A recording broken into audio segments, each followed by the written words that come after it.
Hello, my dear viewers. I'm Olga Demchuk, a researcher of the inner world of personality. Today, the topic of our video is, can you trust yourself? Before you start watching this video, let's try to answer the question, what kind of person would you be able to trust? Pause the video now and try to write this down or say it to yourself in your mind. Those who like to indulge me with comments, please write in the comments. Whom could you trust? What kind of person? And after watching the video, either write a second comment about how your opinion has changed or make a note of it in your notes. I would suggest that we can trust someone who is emotionally stable and who thinks sufficiently, adequately, and logically. That is, in order for me to trust myself, I need to be at least somewhat emotionally stable and at least somewhat reasonable in my thinking. When we were children, of course, there was no question of any kind of reasoning. We did not know how this world works, and we also did not understand how to build cause and effect relationships. And children are read fairy tales because children cannot withstand reality. It's like in movies where they put age ratings, 12 plus, 16 plus, 18 plus. In other words, children's psyches are protected from reality because it seems too harsh to them. What does too harsh mean? It means that at some point we are emotionally unable to handle encountering it and we shut down. There are simply too many emotions. We fall into hysteria or some other affective state. Or our senses burn out and we shut down, experiencing a state of emptiness or numbness. This indicates that reality is unbearable. That is, it results either in an emotional outburst or, on the contrary, in an indifferent, empty state when we break contact both with our own emotions and with the external reality. In order to prevent a child from harming themselves, adults take care of them and hand over their own worldview. What is right? What is wrong? What is bad? What is good? In other words, the child's mind is essentially filled with instructions about what should be done. If you still feel the urge to ask this question, what should I do it, indicates that you are still at that stage of development, the infantile stage. In other words, true adulthood has not yet arrived. You may not consider yourself a child, but you still need instructions. So, what can take the place of instructions? And when we feel the need for these instructions, you see, the moment of what should I do is the moment of I don't know what to do. That is, a person is confronted with their own lack of knowledge, their own sense of inadequacy, and their own incapacity. At this moment, it is as if a kind of internal split occurs, a division within oneself. There is the one who does not know, but at the same time, there is also the one who begins to attack this not knowing part, saying, how can you not know? You never know anything.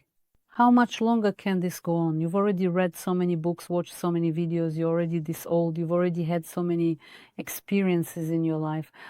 All these internal dialogues of ours resemble a conversation between a higher mind, something ideal that in fact presumes to know everything, that assumes it can never be in a state of inadequacy and the one who is being reprimanded.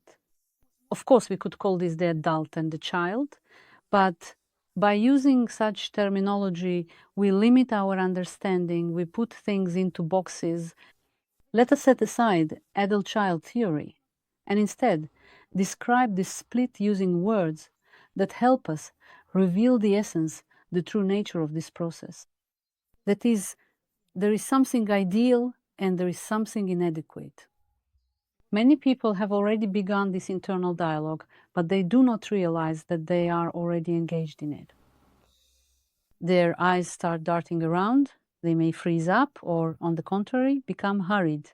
In other words, something either pushes them forward or drains their personal resources through these internal dialogues. These dialogues are always reflected physically. That is, something begins to happen to the person's body. It is as if they are occupied with processing some information in their mind, even though they may remain silent during this time. And the first thing we need to do is to put this into words. That is, the moment of this split between inadequacy and ideality, where the ideal attacks the inadequate first and foremost, we need to learn to identify it. This is happening to me right now. At this moment, you have definitely encountered some sense of inadequacy. And the person notices themselves as inadequate, as being attacked, as repulsive, as inferior. There is no problem with that. And when people start to take an interest in psychology, this victim state being attacked, condemned, unhappy, they simply identify it. But this ideal figure is difficult. It's as if it is always in the shadows, as if someone is standing behind the curtain and speaking from there. This ideal image preserves the core of our subjectivity. That is, no matter what happens to me, there is something untainted, a kind of gray eminence, a certain ruler who still preserves my kingdom.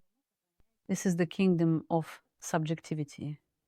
The kingdom in the name of myself. A world for me.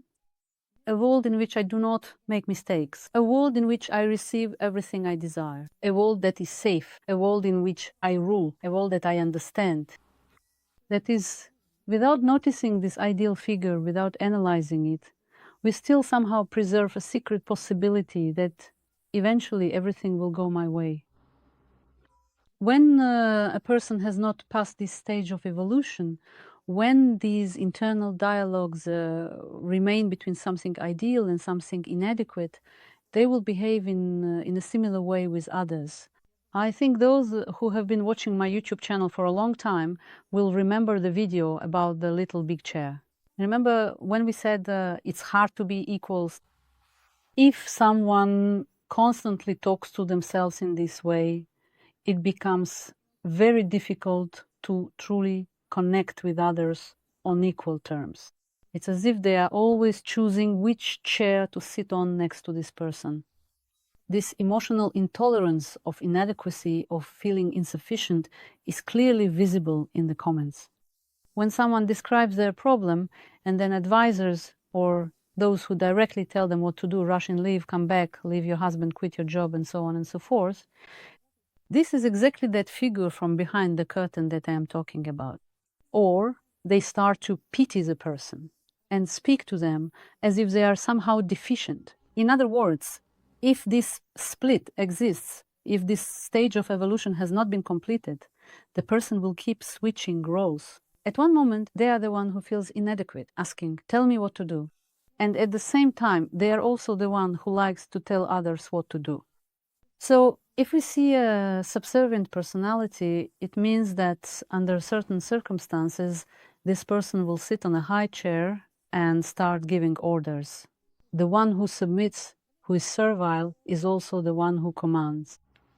And as I mentioned in previous videos, when a person realizes that they are better in some respects according to their own criteria, there is this moment of, I am better.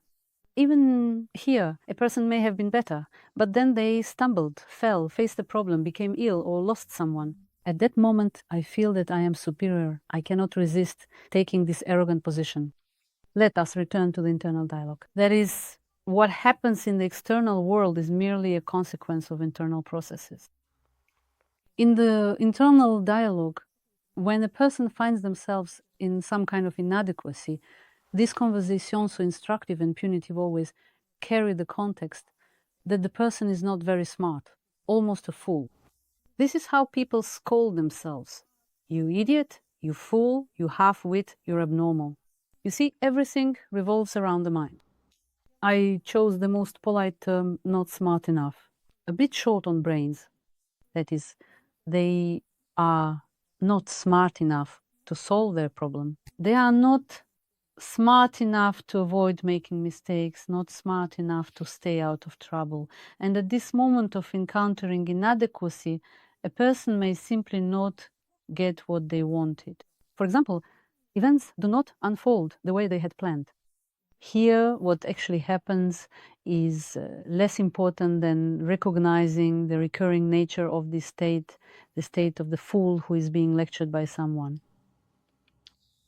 And if this fool, this imperfect, inadequate being, were somehow able to think clearly and possess real knowledge, they would likely, after much reflection, eventually come to an answer. People often attack themselves. You've been watching psychology videos for ages, you should have gotten smarter by now, and so on. They don't fully realize that the instructions, the orders being given do not actually explain how to do it. There is simply an authoritarian tone, go fix it or don't do it that way, and so on. In other words, there is no explanation there. Many people ask questions like, at what age can you start talking to children about their inner world, and so on and so forth. The more patience you have to explain cause and effect relationships to a child at a level they can understand, the more hope there is that this child will learn to think independently and will truly mature, becoming an intelligent person. What I aim to do on this channel is not tell you what to do, but to explain how things are structured so you can understand the logic behind them and begin to think more clearly on your own. This independent thinking assumes that a person understands the processes and has an idea of how these processes work. And it is much easier to just ask what to do, because then you do not have to figure things out or find out how something works. This simple approach is quite deceptive, because if you never learn to understand things on your own and constantly ask what to do, then real maturity does not occur.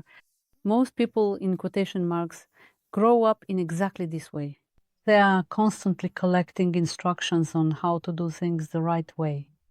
They absorb other people's theories. They don't try to understand the deeper logic, the cause and effect relationships, or how everything connects. Instead, they just absorb someone else's conclusions. And this habit of picking up other people's ideas prevents a person from maturing independently.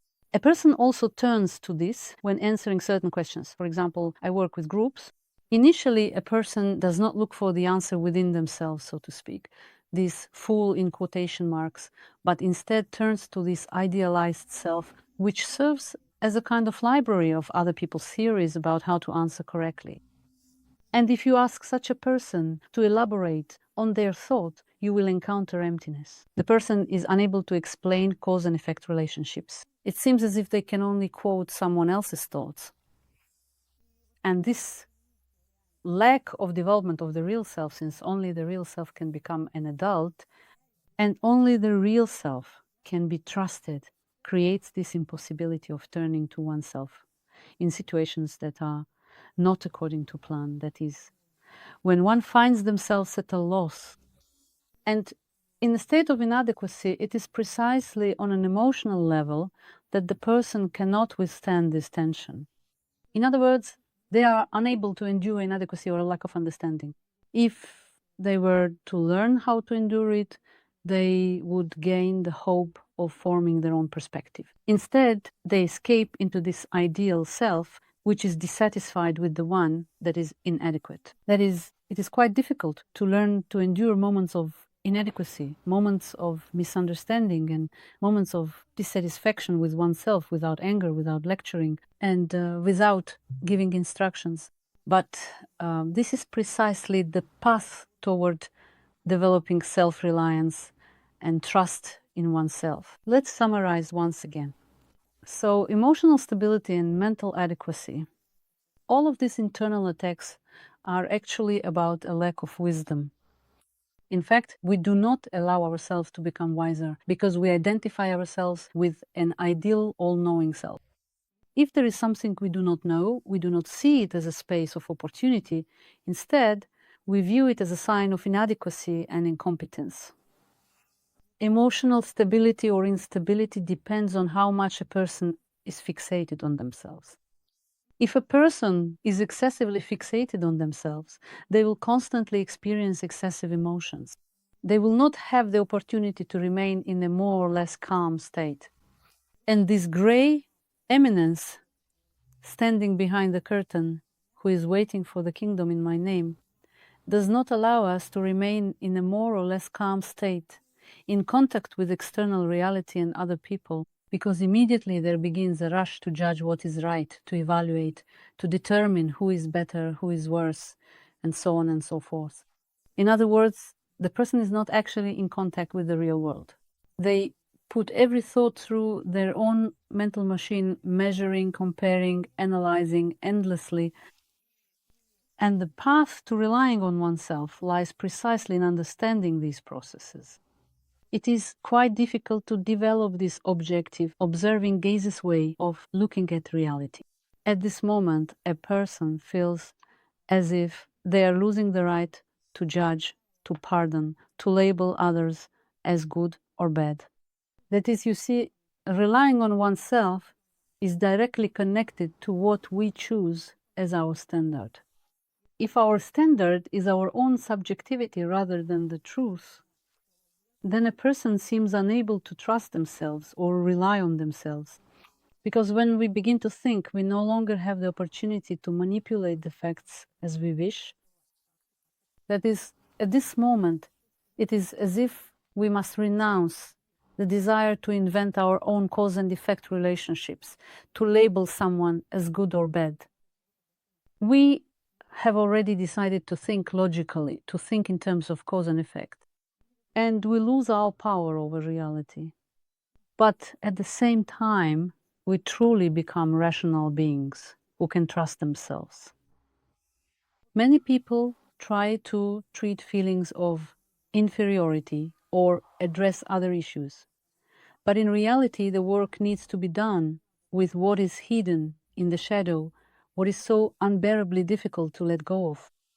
This includes the possibility of being better, the possibility of manipulating or reshaping reality to suit oneself, and relying on one's own emotions. Many people elevate emotions to the level of a kind of cult. I observe that in certain branches of psychology, emotions are considered important. What you feel, what is happening to you right now, emotions are part of subjectivity. Of course, I need to know if I feel good or bad. But if emotions become the only basis for my conclusions, if they aren't tied into cause and effect, I'll eventually lose direction. I lock myself in a self-centered world where thinking fades. Now try to add to this. That is, after listening about self-trust, the ability to think and the ability to understand deeply, try to describe further what kind of person you can trust. And when you write this down, try to compare it to yourself and see what you might be lacking. Are you ready to give up the opportunity to receive, to assert yourself, to feel better? Are you ready to let go of this ideal self that always knows better and that, if it existed, would never make these mistakes? After all, if you let go of it, you will no longer have the opportunity to fantasize about being an ideal person. I will be wrapping up my video. We run many projects alongside this YouTube channel, and we're planning to make some of them available in English too.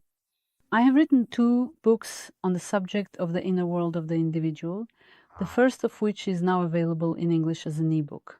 You're very welcome to subscribe. We truly appreciate your thoughts and presence here. Let's keep growing and thinking together. And if any of this speaks to you, I'd truly love to hear from you. See you next time.